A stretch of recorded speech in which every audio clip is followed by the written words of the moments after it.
Boa tarde, queridos alunos de instrumentação cirúrgica. Passando aqui para agradecer a parceria da disciplina passada, pedindo uma nova parceria para a disciplina futura, né, que é a disciplina de recuperação pós-anestésica e clínica cirúrgica. Essa disciplina de pós-recuperação anestésica, o nome já diz, é uma sala onde o paciente ele vai se recuperar de uma pós-anestesia, de um pós-procedimento cirúrgico.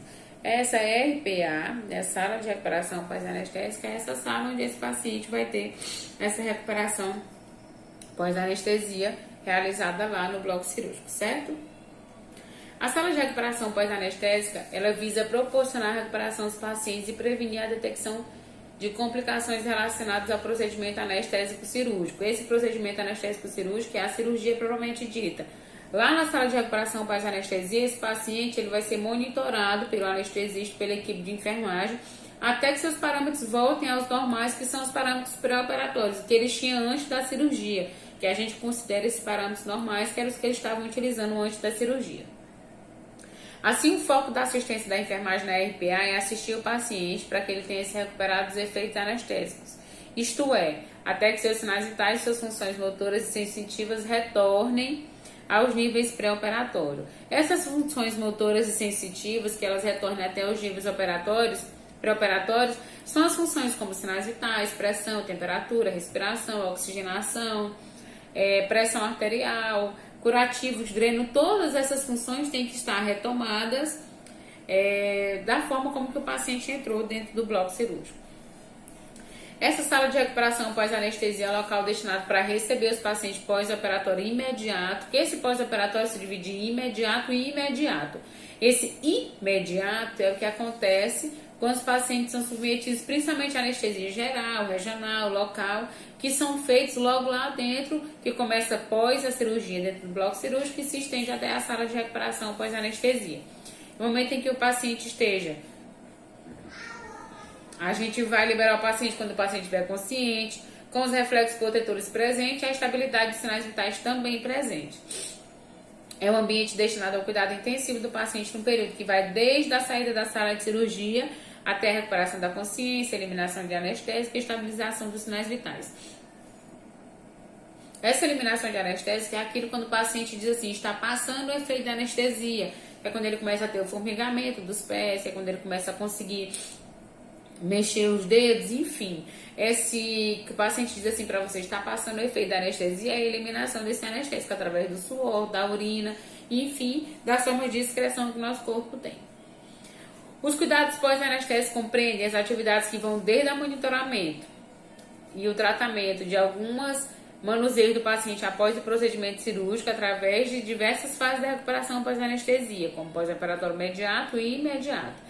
Essa monitoração desses pacientes vai da monitoração dos sinais vitais, da administração de medicamento que foi feita dentro do bloco cirúrgico durante a cirurgia, das intercorrências que tiveram durante essa cirurgia dentro do bloco cirúrgico também. A unidade de recuperação pós-anestésica é a fase dos cuidados pós-operatórios imediatos. Começa tão logo o procedimento cirúrgico seja concluído e o paciente transferido para a unidade de recuperação pós-anestésica. Essa unidade deve ser logo ao lado do bloco cirúrgico, logo ao lado da sala cirúrgica, tendo um ponto central para todas as salas, porque todos os pacientes oriundos das salas de cirurgias eles vão ser disponibilizados na sala de recuperação pós-anestésica. Até pela uma questão de facilidade de acesso, transporte de paciente, para se o paciente tiver uma gravidade, a gente conseguir reconduzir ele para a sala cirúrgica.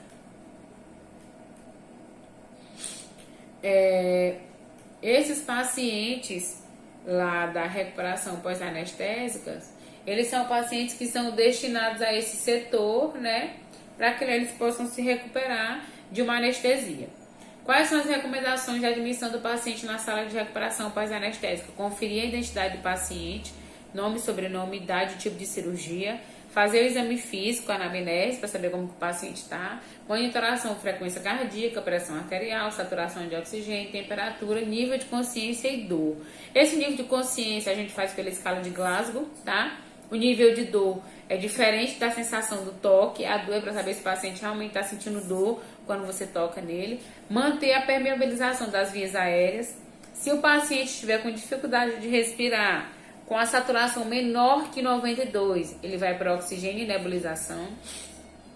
Promover o conforto e o aquecimento, porque o aquecimento, porque muitos pacientes têm uma queda da temperatura, né? Durante o efeito da anestesia, o paciente começa a ter uma hipotensão, tá certo? Desculpa, uma hipotermia. Verificar condições como curativo sangrante, às vezes a cirurgia foi uma cirurgia que sangrou muito, o paciente precisa ter aquele curativo trocado. Fixação de sondas e drenos.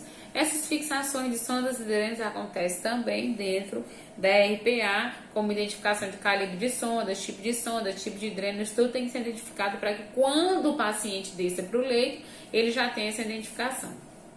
Anotar débitos de drenos e sondas, fazer o balanço hídrico se necessário. O que é esse balanço hídrico? Tudo que entra, né, tudo que é infundido no paciente e tudo que sai desse paciente. Observar dor, náuseas, vômitos e comunicar ao anestesista sempre que seja necessário qualquer mudança. Aqui ele só acrescenta aos medicamentos empregados durante o procedimento para que a gente consiga distinguir o que é uma reação esperada e o que é uma reação não esperada de um determinado medicamento, do que se espera desse medicamento, dessa ação esperada e dessa ação não esperada, certo?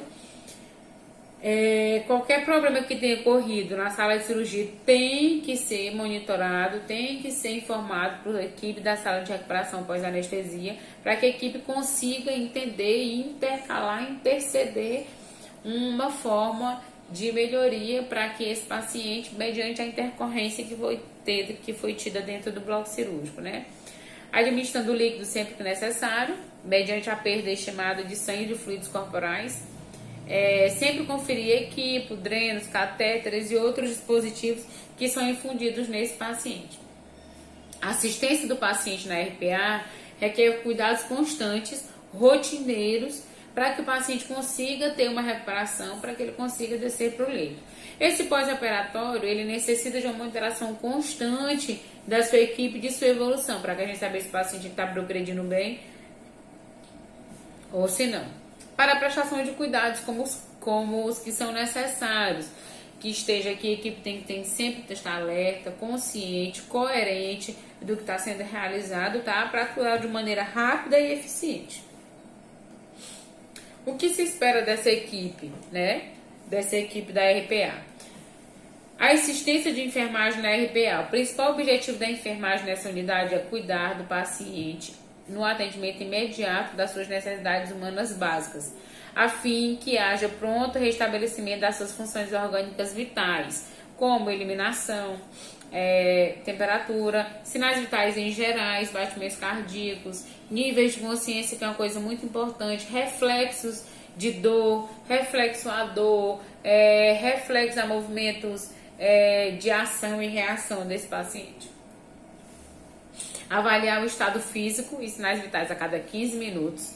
Função respiratória, manter a cabeça do paciente lateralizada para que evite ele regurgitar ou broncoaspirar, né?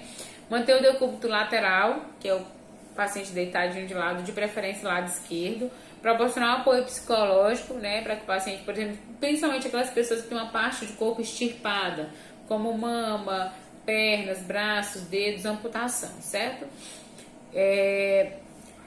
Avaliar a função pulmonar, se for comprometida, sinais vitais estáveis, incluindo também a pressão sanguínea, orientar quanto ao local, os eventos e ao tempo, náuseas e vômitos sob o controle, tomar as medidas para aliviar a dor e a administração desse medicamento. Essa administração desse medicamento, ela já entra em medidas para aliviar a dor, que é no caso dos analgésicos. Compete ao enfermeiro, que é o líder da equipe, avaliar alguns riscos cirúrgicos, como extensão de trauma, tá? Dor, alteração de sinais vitais, riscos anestésicos, que são as drogas utilizadas, que elas têm um grande potencial de depressão respiratória, que é de diminuir a respiração do paciente ou até mesmo zerar. Riscos individuais, como idade, estado nutricional, doenças pré-existentes, como hipertensão, diabetes, né? A gente tem que fazer uma avaliação global desse paciente para a gente ver a função respiratória, cardiovascular, sistema nervoso central, temperatura, atividade motora, equilíbrio eletrolítico, que entra também no balanço hídrico, tá? Para que a gente consiga monitorar esse paciente da melhor maneira possível. Eu coloquei essas queixas aqui, que são as queixas que a gente recebe desses pacientes, que são as queixas comuns, ansiedade e angústia. São queixas psicológicas que esse paciente tem pela pressão que o procedimento cirúrgico lhe intervém. Sede, tremores e dor. Tem paciente que sente muita sede. A gente não dá água para evitar que o paciente regurgite, certo? Molha só a boquinha do paciente com algodão para não ressecar os lábios. Náuseas, vômitos e fome, né? Aqui são os gástricos. Geralmente o paciente sente fome porque ficou 12, 8 horas sem se alimentar. Náuseas, a gente não dá comida para o paciente, tá bom? Frio, boca seca e sono. Esse frio acontece por conta da hipotensão durante os efeitos da anestesia, a boca seca pela extinção da sede, pelo funcionamento da sede, e o sono devido às drogas depressoras do sistema respiratório e imunológico, tá? Equipamentos que devem ser utilizados dentro da sala de recuperação e anestesia: monitor cardíaco, monitor de sinais vitais, cama com grades, que são aquela primeira cama que apareceu das laterais, que o paciente não consiga cair, central de oxigênio, né, que são as canalizações de O2, suporte, soros, drenos, bomba de infusão, medicamentos para urgência e emergência. A gente vai ter uma aula só sobre esses medicamentos de urgência e emergência. Equipamentos para suporte, como ventilador artificial, balão, marca-passo, entre outros. Sala de expurgo e o carrinho de parada. Tudo isso tem que ter dentro da sala de recuperação pós-anestésica. Como a gente falou dos cuidados, a gente está falando dos cuidados agora que são os cuidados pós-operatórios, que são os cuidados imediatos. O cuidado imediato consiste no primeiro cuidado em transferir o paciente da maca para a cama, da maca da sala cirúrgica para a cama, certo?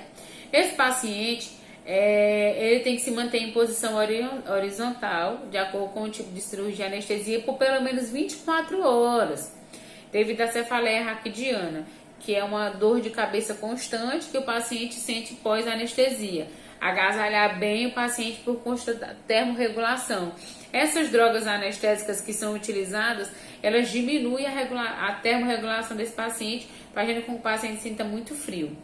Manter boa função respiratória, monitorar os sinais vitais, observar nível de consciência, estado geral, quadro de agitação e outros componentes neurológicos, como pupila, fator de ação e reação, reação à luz, tá? Verificação de sinais como choque, palidez, hipotensão. Esse choque aqui é o choque cardiogênico. Palidez, hipotensão, pulso rápido, que é a ataque cardíaca, pulso fraco, que é a bradicardia, filiforme, pele fria e úmida. São alguns fatores que eles fazem com que a gente tenha uma preocupação maior com esse paciente. Principalmente a questão da pele fria, tá? Que é bem característico dos pacientes que estão com hipotensão, que são os pacientes que estão com hipotensão, que tem uma característica bem característica mesmo da pele fria, que são os pacientes que são responsáveis pela hipotensão.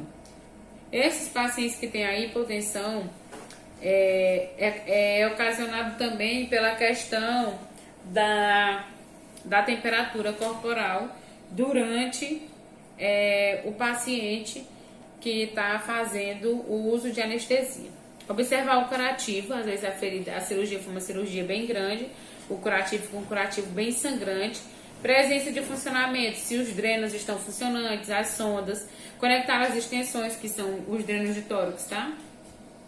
Observar o gotejamento de soro, derivados e infundidos. Geralmente o paciente vem do bloco com 3, 4 acessos, para soro, para sangue e para medicação. Então, muito cuidado com esses trocas de acesso, até por questão do equipo também, que a gente já viu que muda de cor, de sangue para medicação, tá? Administrar medicações para cada dor, conforme a prescrição médica, a fim de prevenir o estresse, né, desse paciente, analgesia de horário, para que mantenha o paciente calmo também. Nessa fase do pós-operatório, compreende a realização do ato cirúrgico, começa com a admissão do paciente e termina com a avaliação do acompanhamento desse paciente no ambiente clínico domiciliar. Eu queria que vocês entendessem isso aqui. O pós-operatório se divide nesses 3 pós: imediato, mediato e tardio. O pós-operatório imediato vai até as 12 horas, até a finalização da cirurgia, até 12 horas pós. Então, esse paciente pode ficar na RPA até 12 horas, sem nenhum problema. O pós-operatório imediato é de 24 horas até 10 dias pós a cirurgia. Que esse pós-operatório que vai se começar na enfermaria e vai terminar em domicílio. E esse pós-operatório tardio sempre começa, em sua grande maioria, em domicílio. Mas dependendo do grau da cirurgia, também começa em ambiente hospitalar. Esse pós-operatório ele pode durar até 1 ano, dependendo do tipo de cirurgia que esse paciente tem, certo? O pós-operatório imediato, que é aquele de 24 horas, que é o que acontece após as 24 horas de cirurgia, né? Controlar os sinais vitais com evolução, controlar infusões venosas, balanço hídrico, que é uma coisa muito importante, que é para ver se o paciente não está retendo líquido, né? Principalmente aqueles que têm bolsa, para que a gente saiba quanto o paciente está sendo eliminado. Atentar para as anormalidades e complicações pós-operatórias, como mudança de decúbito frequentemente para evitar congestão pulmonar e a apresentação de escaras de pressão. Avaliar o início da alimentação, né? Começa sempre a partir do primeiro dia pós-operatório, que é para saber como que o paciente vai reagir, principalmente as anestesias gerais e abdominais. Só alimentar após a presença do gástrico, né? Para saber como que tem, como é que está esse peristatismo intestinal. A gente inicia a alimentação, a gente inicia a deambulação, exercícios respiratórios, chuveiro, dar banho, troca de curativos para começar a aceitação da dieta a partir do primeiro dia pós-operatório. DPO é dia pós-operatório. Orientar o paciente e a família quanto à alta, a importância do retorno médico para o controle dos cuidados a serem realizados. A deambulação precoce é um fator bem importante, até pela questão da reabilitação desse paciente. Essa questão dessa reabilitação é um fator bem importante, por conta que quanto mais cedo o paciente se reabilitar, mais cedo o paciente vai para casa, certo? Os critérios de alta da sala de recuperação pós-anestésica. Consciência é um fator muito importante, estabilidade dos sinais vitais, cardiovascular, respiratório e motor, tá? A dor também, né? Às vezes o paciente continua sentindo dor, mas não é uma dor de escala de 0 a 10, é uma escala 7, um exemplo. Náuseas e vômitos, mesmo que estejam presentes, mas sob controle. Débito urinário pelo menos de 30 ml por hora. Saturação de oxigênio certinho e curativos limpos. Esse paciente vai ter alta do seu setor que você se encontra, da recuperação pós-anestésica, mas do hospital ele continua geralmente internado. Esse índice aqui, essa escala, ela funciona como uma proposta de avaliação do sistema cardiovascular e respiratório, nervoso, central e muscular dos pacientes submetidos à reação desses fármacos, tá? São técnicas assépticas que vai verificar a frequência respiratória, a tensão muscular e a estabilidade. Vamos ver, só um minutinho. Atividade muscular, movimenta os 4 membros. Ele vai ter uma nota 2. Movimenta somente 2 membros, ele vai ter uma nota 1. Incapaz de mover os membros voluntariamente sobre o comando, ele vai ter uma nota 0. Aqui é como se fosse uma escala de Glasgow. Você percebe que quanto mais o paciente se movimenta, mais a numeração dele sobe, certo? É capaz de respirar profundamente ou tossir livremente. Apresenta dispneia, que é a dificuldade de respirar, e a limitação da respiração, pontuação 1. A apneia é a ausência da respiração, ele não consegue respirar, então a nota dele é 0. Pressão arterial, em 20% de níveis pré-anestésicos, de 20 a 49, em 50% em pré-anestésico, aqui ele vai ter a pontuação. Consciência, está lúcido e orientado no tempo e no espaço. Quando a gente fala de tempo e no espaço, para saber onde que ele está, que ano é, com o seu nome completo. Desperta-se solicitado, né? Então, ele estava sonolento, mas desperta-se solicitado e não responde, a nota é 0. Capaz de manter a saturação de oxigênio maior que 92, sem nada, sem oxigênio, sem intubação, ele vai ter a pontuação 2. Necessidade de oxigênio para manter a saturação maior que 90%, 1. E apresentar saturação de oxigênio menor que 90%, mesmo com a suplementação de oxigênio. O índice de Alandretti, ele é uma quantificação para saber como que esse paciente está. Se você vê que quanto mais pontos ele fizer, melhor é a monitoração desse paciente. Então, gente, essa foi a nossa aula sobre instrumentos, sobre sala de recuperação pós-anestésico, tá? Eu vou passar uma atividade logo em seguida, em forma de texto, para que vocês consigam fazer, para enviar por e-mail e entregar até sexta-feira da semana que vem. Boa tarde, bom final de semana.